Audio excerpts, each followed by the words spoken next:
est impacté. Et donc là, notre mariage est remis en cause à cause de Luna. Mais c'est pour ça que j'hallucine. Ma chérie, ton mari, tu l'as rencontré dans quel asile? Là, je l'ai. Non, mais... Ah, premier exemple. Elles disent qu'il n'y a personne qui quitte le mariage pour des raisons banales. Nous avons le premier exemple ici. Elle quitte son mari à cause d'un chat. Situation d'un chat, un animal qui remet ton mariage en question. Ah, les femmes ne quittent pas les mariages pour des relations banales, n'est-ce pas? Et elle est en train de sourire, elle parle de ça comme si c'était quelque chose d'amusant. Premier exemple déjà, restez accrochés. Nous allons voir plusieurs vidéos qui vont vous démontrer carrément que les femmes modernes ne sont pas des femmes au foyer. L'équipe, s'il vous plaît, les likes, je n'ai que 5 likes, s'il vous plaît. Poussez le stream, merci. Prochaine vidéo. Ce genre de commentaires que vous voyez ici, j'en ai eu des milliers sous une de mes vidéos. Des milliers de femmes ont dit la même chose. J'ai quitté mon homme, j'ai divorcé, je me suis barrée. Alors, je vais faire une généralité. Évidemment, messieurs, que vous n'êtes pas tous concernés à 100%. Seulement, c'est une chose qui est vraie et qui est récurrente la plupart du temps. Qu'est-ce que c'est? Pourquoi ces femmes, ont été des milliers à m'écrire pour m'expliquer leur mécontentement ou justement le fait qu'elles se sont barrées? Eh bien, la raison est très simple. C'est que beaucoup de femmes vont rabâcher les mêmes choses à leur homme parce qu'elles attendent quelque chose en particulier. Peu importe ce que c'est, ok? Elles rabâchent et vous, ça vous saoule, hein? Vous le dites souvent entre vous, entre potes. Oh là là, qu'est-ce qu'elle me casse les noisettes, pour être poli. Et ça peut même vous faire rire. Seulement, j'ai envie de vous dire un truc qui est très important, c'est que un jour, votre femme, ce qu'elle vous rabâche, elle ne vous le rabâchera plus jamais, elle ne vous en parlera plus jamais. La raison est simple, c'est qu'elle n'attendra plus de votre part un changement. Elle aura baissé les bras parce qu'elle sait que, de toute manière, vous ne l'écoutez pas. C'est ce qu'elle ressent. Donc attention messieurs, danger, quand une femme répète à plusieurs reprises la même chose, c'est qu'elle attend un changement à ce niveau-là. Okay? Si vous l'aimez, soyez vraiment attentifs. Le jour où elle sera silencieuse, ça veut dire que là, il y a un moment donné, elle a baissé les bras, elle va se barrer. Un petit message avant de vous quitter quand même. Hein. Eh bien, communiquer en couple, ce n'est pas une tâche facile. Tout le monde le sait, mais comment fait-on? Comment fait-on pour justement pouvoir avoir un sujet de conversation sans frustrer l'autre et pour pouvoir trouver un terrain d'entente? Bon, moi j'ai une méthode que j'ai faite en formation, profitez-en, hein, ça s'appelle les 8 secrets d'une bonne communication en couple, profitez-en, la simple bonne raison c'est qu'en ce moment c'est Black Friday. Et avec le code promo TOP, T-O-P, que vous mettez sur le bon de commande, eh bien vous avez 50% de remise, tout à moitié prix. Black Friday c'est parti. Voilà, vous avez le lien qui est dans ma bio, je vous embrasse, prenez soin de vous. Alors l'équipe, après 17 ans, des années à rabâcher, finalement, elle demande le divorce. Je viens de le dire dans la vidéo précédente. Lorsque une femme est vraiment pour toi, il n'y a pas de critères. Lorsque une femme continue à yapper, elle peut le faire, qu'elle t'aime ou qu'elle ne t'aime pas. Ça sera toujours des demandes.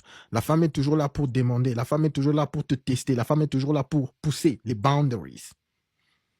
Mais pour qu'elle se décide de partir, ça veut juste dire soit, elle a trouvé quelque chose ailleurs. Vous connaissez, on vit dans un monde qui est tellement entremêlé avec les réseaux sociaux et tout. Elle a sûrement eu peut-être de l'attention, le bazar, elle a rencontré quelqu'un. Voilà pourquoi elle décide de partir. C'est pas à toi de changer et de commencer à succomber à toutes les demandes qu'elle te fait. Ça, c'est la descente aux enfers, je vous rassure. Dès que tu te décides de commencer à céder à toutes les demandes de ta femme, c'est la descente aux enfers. Il y a l'ordre dans la vie. Il y a l'ordre, il y a l'homme, il y a la femme, et puis il y a les enfants. Imaginez-vous de commencer à succomber à toutes les demandes de vos enfants. Non, papa, je veux un chocolat. Ok. Non, papa, je veux plus manger des légumes. Ok. Non, papa, je veux je veux faire du sport et je veux être un joueur de foot, malgré que vous connaissez que non, il ne peut pas vraiment s'y faire. Il est bon peut-être à autre chose. Ok. Non, papa, je veux faire. Ok. Vous voyez ce qui se passe. L'enfant ne va pas vous respecter.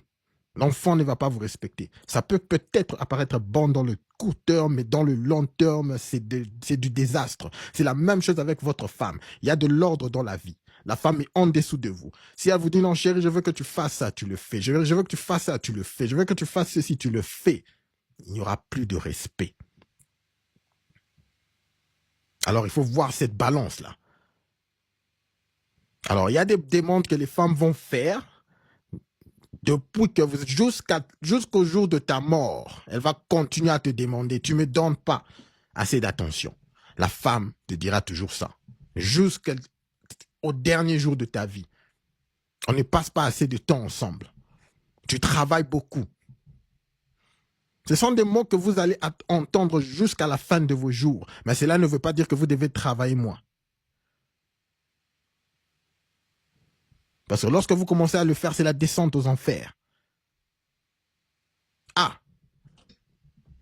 Je vous dis. Mais si elle est pour vous, si elle vous like, elle va continuer à le faire, malgré qu'elle va continuer à se plaindre. Ce sont juste de plaindre pour vous rappeler, pour te rappeler que non, voilà, j'existe, je suis aussi là. Je sais que tu es occupé, mais je suis là, je suis là. Voilà, il y a une balance, il y a une balance. J'essaie de balancer parfois. Mais si elle décide de partir à cause des raisons bidons que les femmes donnent dans les réseaux sociaux, non, j'ai parlé pendant des années et finalement, j'ai bust. Finalement, non, c'est pas que finalement elle a bust, c'est juste que quelque chose est arrivé. Elle est sûrement tombée, elle a vu quelqu'un, elle a liké quelqu'un à l'extérieur où il y a quelque chose qui s'est passé. Finalement, elle ne t'aime plus ou bien elle ne t'a vraiment jamais aimé. Du fond dès le départ, c'est ce que beaucoup de femmes modernes font parce que vous connaissez maintenant le parcours des femmes modernes. C'est s'amuser, et puis à la fin, essayer de trouver un gars avec qui elles vont passer le reste de leur vie. Est-ce que tu peux tester, avoir tous les bangalas, aller à gauche, à droite, faire n'importe quoi, et puis à la fin, tu te dis, je veux rester maintenant avec un seul homme. Est-ce que logiquement, c'est possible? Alors voilà pourquoi lorsqu'elles se casent avec un seul homme, elles se sentent étouffées.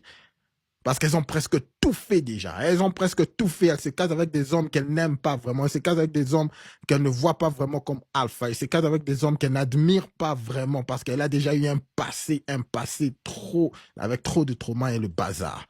Merci beaucoup à tout le monde dans le chat. Merci pour le like, s'il vous plaît. Continuez à pousser le stream. J'apprécie vraiment de tout cœur. J'apprécie de tout cœur. Passons à notre prochaine vidéo, l'équipe. Salut à toi, Baimba. Maintenant, dans ce prochain clip, nous allons passer à un exemple très marrant. Parce que rappelez-vous, on est en train de parler des femmes qui quittent leur foyer pour des raisons banales. Écoutez-moi cette raison. Incroyable mais vrai, elle divorce après avoir consulté ChatGPT. Une femme grecque mariée depuis 12 ans a demandé à ChatGPT de lire une photo de marre d'une tasse de café de son mari. Lire dans les tasses de café permettrait selon certaines traditions de voir l'avenir et de répondre à des questions que l'on se pose. L'IA a donc interprété cette tasse et lui a révélé que son mari entretenait une liaison avec une femme plus jeune, déterminée à briser leur famille. Prenant au pied de la lettre la lecture mystique de l'IA, elle a immédiatement entamé une procédure de divorce. Le mari a cru qu'elle blaguait, mais elle a pris la chose au sérieux. Elle lui a demandé de partir, a annoncé à ses enfants que le couple divorçait et le mari a eu un appel d'un avocat. L'avocat du mari a souligné que les allégations formulées par un chatbot IA n'ont aucune valeur juridique et a précisé que le mari était innocent jusqu'à preuve du contraire. Abonne-toi pour plus d'histoires incroyables mais vraies. Alors, lorsque j'ai entendu cette histoire, je me suis dit, non, mais c'est de la foutaise, ça. Mais elle rigole. Alors, j'ai fait plus de recherches pour essayer de voir. Il y a d'autres vidéos qui en parlent. Il y a des articles. Mais qu'est-ce qui se passe? Est-ce que c'est une vraie histoire? Il y a des histoires. C'est une histoire vraie. C'est dans Reddit. Il y a plusieurs vidéos sur ça. Elle a vraiment divorcé son gars à cause de ChatGPT. Suivez encore une autre vidéo sur ça. Elle demande le divorce après 12 ans de mariage à cause de ChatGPT et une tasse de café. Le monde devient fou avec l'intelligence artificielle et mène à des décisions folles. On vous explique tout. Après avoir échangé avec l'intelligence artificielle, une femme grecque demande à divorcer de son mari. Elle a pris en photo des tasses de café de son mari et l'a envoyé à ChatGPT en lui demandant de jouer le rôle d'un voyant. ChatGPT s'exécute et annonce que le mari a des relations avec d'autres femmes et qu'il n'est pas digne de confiance. L'épouse refait un test le lendemain pour s'assurer de la réponse et la réponse est identique. Elle décide donc de prendre rendez-vous avec un avocat pour préparer le divorce. Le mari, sous le choc, n'a pas pu la convaincre que l'information était fausse. Ils ont donc décidé de refaire le test ensemble pour la même réponse. ChatGPT accuse l'homme de tromperie en citant des prénoms de filles avec qui ils auraient eu des relations. Même si l'époux a tout fait pour convaincre sa femme de son innocence, la décision était prise et le divorce toujours en cours d'exécution. Nous assistons au côté obscur de l'intelligence artificielle avec cette histoire folle.